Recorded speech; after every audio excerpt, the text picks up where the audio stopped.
As I think I may have covered in the last video, since I put these two brake lines on there, they are super close to the actual intake and it doesn't fit anymore. But I need to bodge something together today, nothing more than a bodge, because I really want to move the truck out and I want to put the bed on. But I have a problem because I can't just turn it on now, obviously, because the air meter or whatever that is there needs to be plugged in and needs to represent some kind of airflow into the actual engine.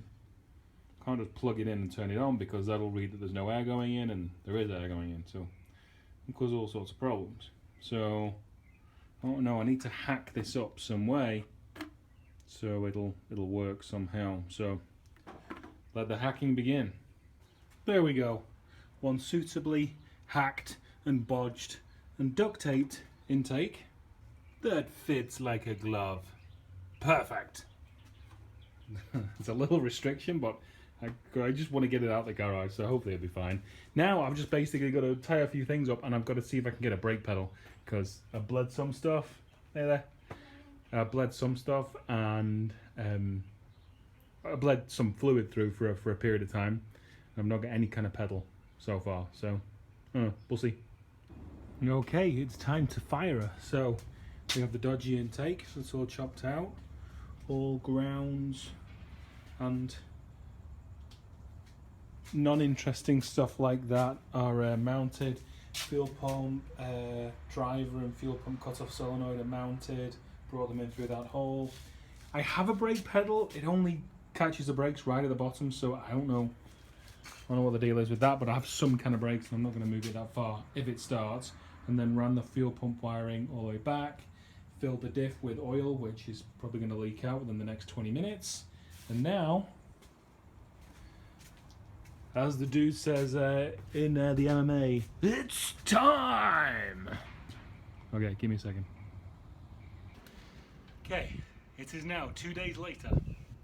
We have a fuel pump installed, which was a nightmare because of me. It's such an easy job, especially with nobody on it, where you can just kind of pull the fuel pump assembly out. It's a super easy job, but I kind of got an idea that it should go in one way and it shouldn't have gone that way at any point in any time. And I was just being stubborn. So when I figured out which way it should go in, it just flopped straight in and it was super easy. So fuel pump's in, hook the battery up, see if she works.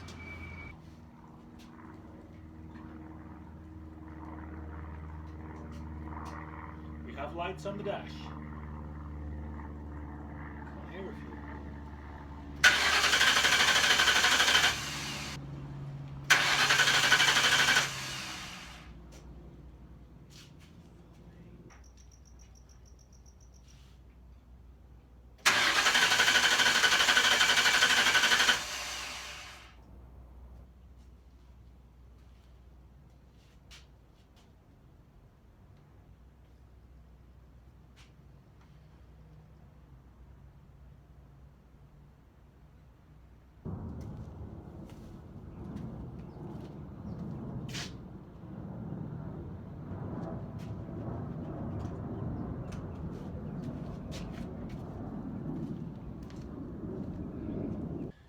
Okay, it is now several hours later. Truck still hasn't run. I'm not great with wiring, as you probably all know by now, and there was one ground right near the ECU that was hidden in a bundle of wires that I hadn't remembered to ground. So I bought a fuel pump, went to scrapyard, pulled all sorts of stuff, lay on my back in the dirt, modified wiring, did so much, and I forgot to connect the ground. Okay, like 6th or 7th time lucky, I suppose.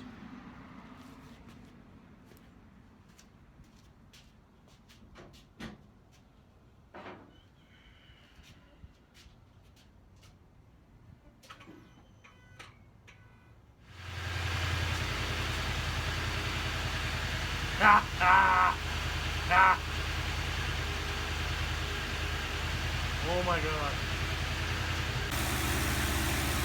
There you can see we have the duct tape intake, waiting for that, and that was the offending ground right there.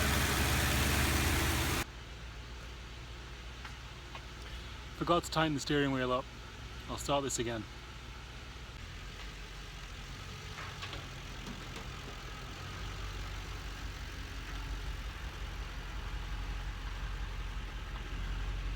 Well, hello there. Good afternoon. Lovely time for a drive.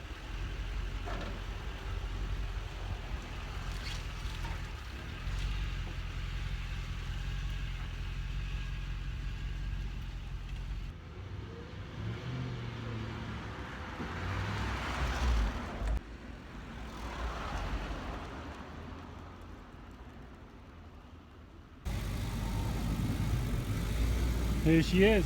She's running. She's kind of getting a bit arsy because that intake's making her idle all over the place, but that'll be fixed soon. But there you go. See, it sits higher.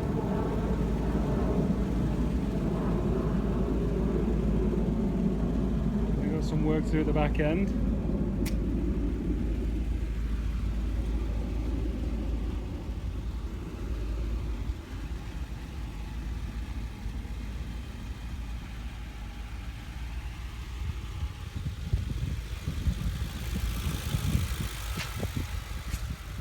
Not bad.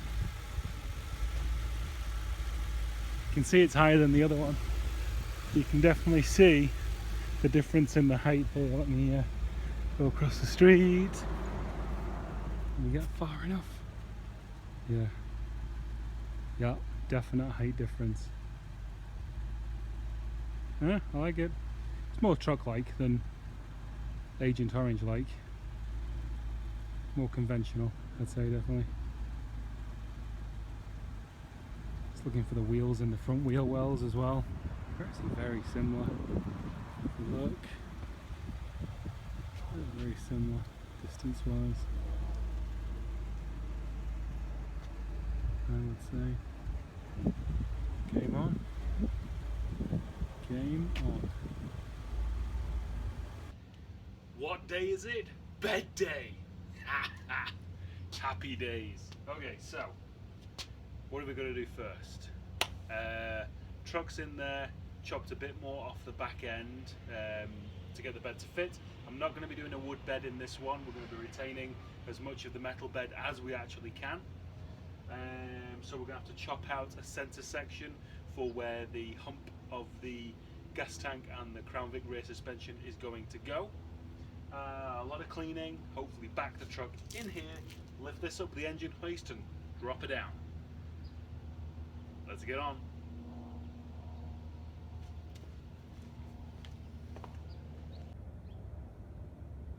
As you saw in the last clip, all the emission stuff for the gas tank breather and recirculation and charcoal canisters and all that kind of stuff was hanging down.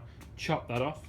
I went a little bit too far in there, and that is actually the gas tank mount where the strap mounts into there, so had to not chop that. I took a lot of the frame rails previously, but we're going to take some measurements right now to see if that is enough. So basically right now I'm just looking for a general idea of how close or what the distance is from there to there, because obviously this is the area I'm going to have to chop out.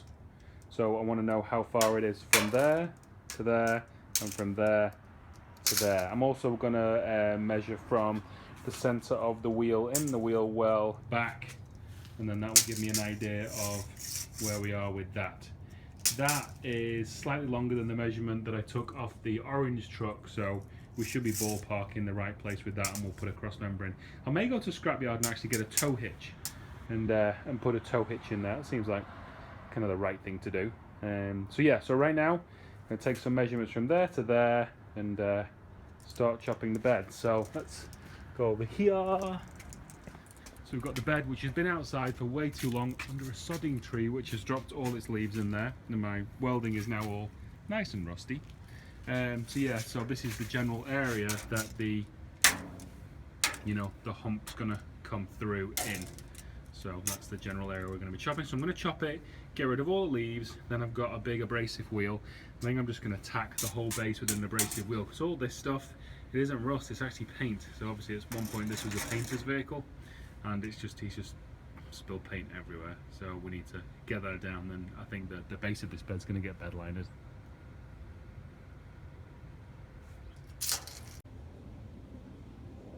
I think that looks like a deadly submarine rising out of the water. Just me? Okay. There we go, big hole. So I'm 99% sure that this hole is way too small right now, but way easier to cut it bigger than make it smaller. So as you can see, you've got a mount there and a mount hole there. So we're just in in between those two cross members on the bed. So I didn't take anything out of the wheel wells yet. On the actual orange build, I had to take most of the wheel wells out up to about there, but with this truck being so much higher, as I say, you can always cut more at a later date. So gonna lift it up with the engine hoist now, back the truck in, start lowering it down. Here we have my explode at any point and kill everybody lifting technique. A nicely Boeing half frame that was chopped off, and an engine hoist with an extended neck. But game on. She is lifted off. So I shall now back the bed up as far as I can and back her in.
There we go, done.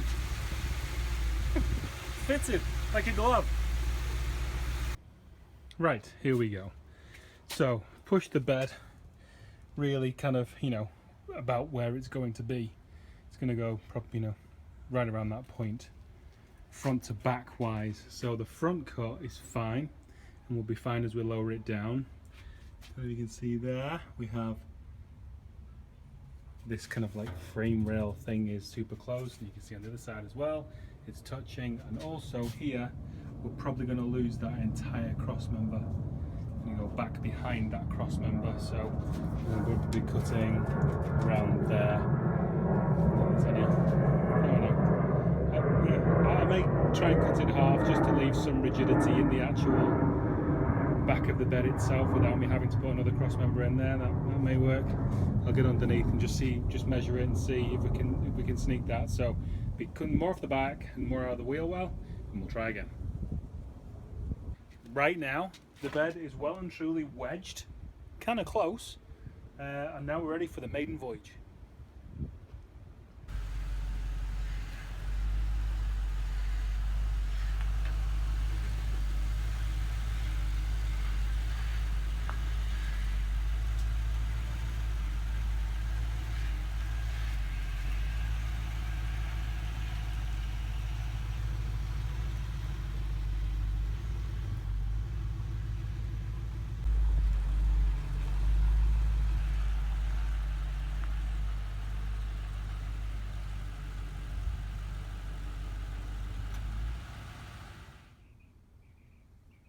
Because this truck sits so much higher than the other one, on that one, I raised the actual bed floor by 3 inches, so the bed's up here and it's the wooden bed, but I'm going to keep the steel bed here and I'm going to keep the floor at the proper height, so the actual hump isn't going to be that big. I could probably run a flat floor, over the whole thing, and somebody choose to do that, but I'm going to still run a hump.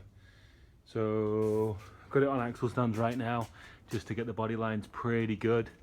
I usually do it with rope. I run a piece of string from the very front of the front fender there, run it all the way back, and just eyeball the body lines of the actual vehicle. So the bed's going to be super tight up against the cab. Right now we are there on wheel placement, which is pretty damn good, I think.